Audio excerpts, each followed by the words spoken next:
Taoiseach, Jennifer Bray recently did a fact check on your Housing for All progress, and it was pretty revealing.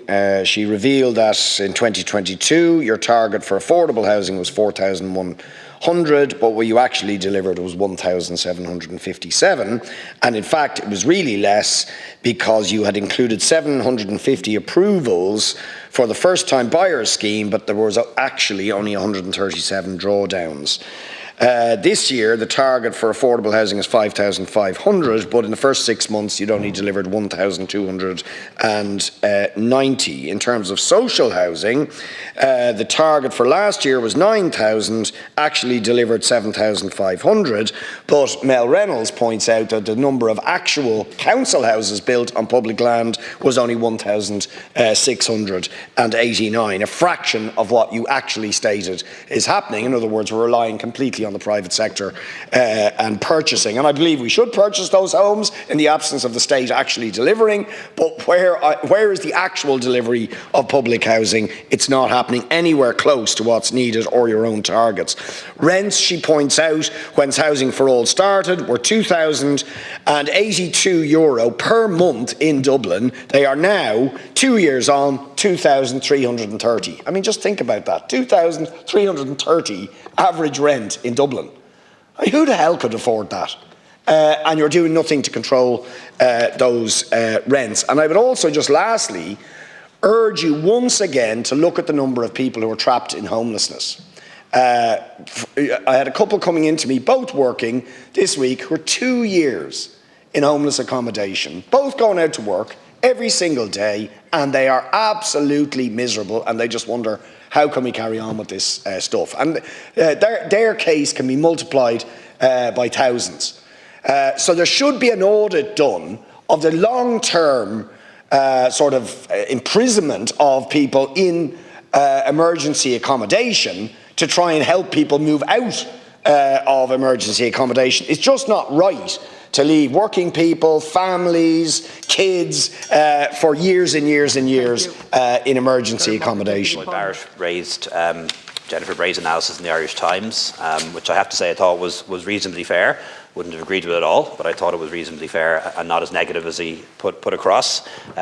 Acknowledged good progress on overall home building, on first-time buyers and on social housing, but pointed out that we're falling behind targets on affordable purchase schemes, and we know that and we accept that, and it's an area where we're going to need to focus more on. That doesn't mean less focus on social housing or homes to buy in the normal way, but it means a bit more focus on that, particularly by the LDA, which will lead on a lot of those projects.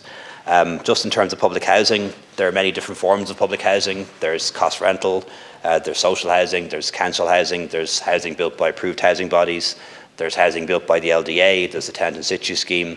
It can be built and it can be bought.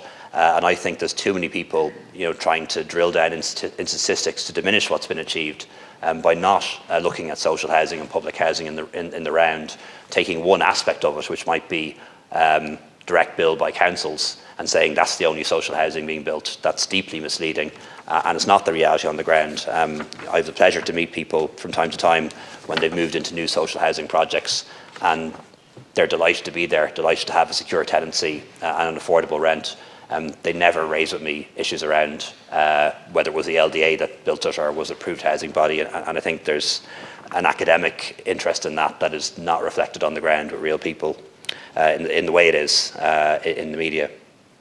Deputy Boyd Barrett mentioned people in emergency accommodation for more than a year or 2 years in some cases. Roughly a third to half of people who require emergency accommodation from the state are out of it within 6 months, most within a year. And I agree it would be useful to have a better analysis and a better understanding as to why there are people who are in emergency accommodation for more than a year or two. There may be complex reasons. I've dealt with some of those cases. I know what some of the reasons are, but I don't have a document that tells me, gives you a breakdown as to what the reasons are, and I think that would be useful, and I have discussed that with Minister Bryan already. In terms of retrofit, we're ramping up to about 35,000 retrofits this year, which is pretty good going in my view. So every year now we're building or retrofitting about 60,000 new homes, and I think we can improve that further. Then just finally, Deputy Mercury's question about modern methods of construction. We are using them. OPW does. I know Fingal County Council does in my own constituency. We have the Construction Technology Centre in Galway. We have a demonstration park in Mount Lucas.